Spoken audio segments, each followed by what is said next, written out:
Good morning everyone. आज के topic है pharmacognosy, D pharm first year.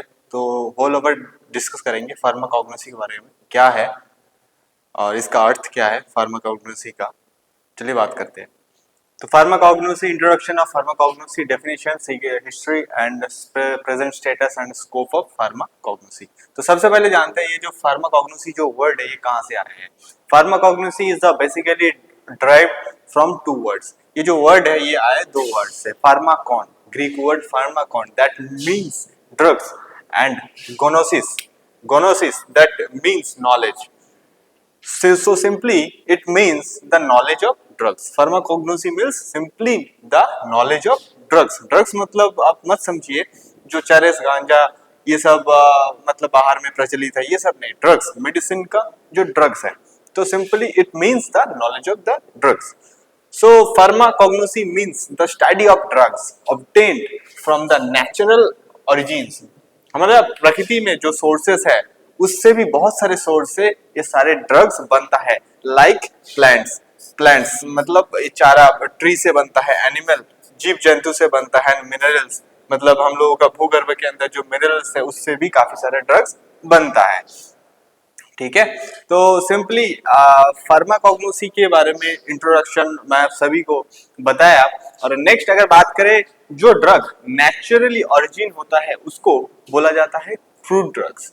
जो ड्रग नेचुरली ओरिजिन होता है, नेचुरली फॉर्म्ड होता है, उसको बोला जाता है crude drugs.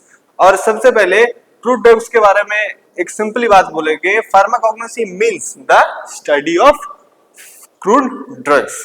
Pharmacognosy means the study of the crude drugs, simple. तो चलिए दोस्तों, एग्जिट एग्जाम के बारे में थोड़ा बहुत जो एमसीक्यू आते रहते हैं, है ना, बहुत सारे गवर्नमेंट फार्मासिस्ट एग्जाम में एमसीक्यू आते रहते हैं फार्माकोग्नोसी के कुछ टॉपिक में। चलिए बात कर लेते हैं। तो एमसीक्यू में बहुत सारे आते हैं, the father of pharmacognosy, the father of pharmacognosy, ठीक से समझना।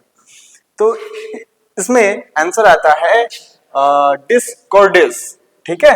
और उसके बाद और भी क्वेश्चन आता है, the father of Indian pharmacy, the father of Indian pharmacy, उसमें आपका आंसर होगा the professor Mahadev, the professor Mahadev Lal Surf. ये आपको याद रखना चाहिए। उसके बाद और भी क्वेश्चन आता है, the father of pharmacy, the father of pharmacy अगर क्वेश्चन आता है तब आप लिखना विलियम प्रॉक्टर जूलियर, जो एक अमेरिकन फार्मासिस्ट थे। और उसके बाद आप सभी के लिए क्वेश्चन आता है, द फर्स्ट फार्मासिस्ट कौन कौन है, उसमें गैलन नाम का एक व्यक्ति आता है जो एक साइंटिस्ट थे। तो दोस्त आज के लिए फार्माकोग्नोसी का टॉपिक इतना ही तक ही है।